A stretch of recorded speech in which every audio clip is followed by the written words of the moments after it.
USB has gone really fast, and to take advantage of portable drives like the CORSAIR EX100U, you want to make sure you're plugging into a USB port that can handle 20 gigabits per second. But how big of a difference is it if you plug into a slower USB port? Let's find out.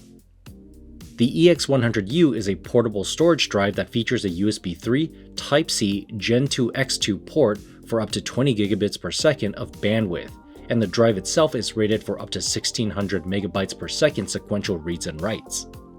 Now, let's talk about the USB ports you might find on your PC. USB has gone through different naming changes, so to keep things simple, we'll just refer to the bandwidth of the port. A 480 megabits per second USB port, otherwise known as USB 2.0, have become less common in newer hardware due to USB 3.0, but still exist and are usually included on a system for you to attach a basic mouse and keyboard so you can access your BIOS more reliably.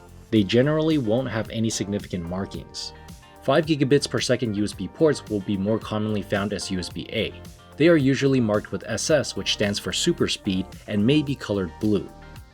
10 gigabits per second USB ports are usually seen as USB Type-C, but can also be found as USB-A. These may be marked as SS10 or Super Speed 10 and may be colored in a lighter shade of blue if in the form of USB-A. 20 gigabits per second USB ports are exclusively USB Type-C and may not be present depending on how recent your hardware is. If there aren't any clear markings on your system or device, check the manual to be sure what bandwidth is supported by the USB ports. You'll likely find that your system will have a mix of USB ports with different capabilities. Why is this important?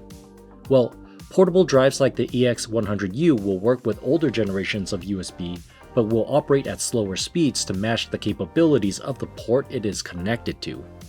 To demonstrate this, we've put together some data transfer tests with the EX100U connected to 4 different USB ports on our test system.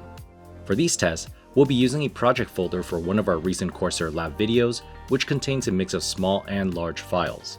For the test, we did our transfer to and from the EX100U while connected over a 20 gigabits per second and 10 gigabits per second USB port.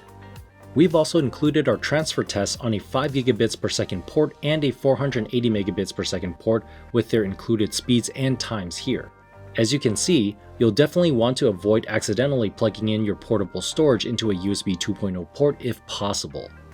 And that's it. The EX100U lets you level up your portable storage so you can take your projects, games, and more on the go when connected to the right port for the job. You can spend less time waiting for transfers to finish and more time moving on to your next project. Thanks for watching.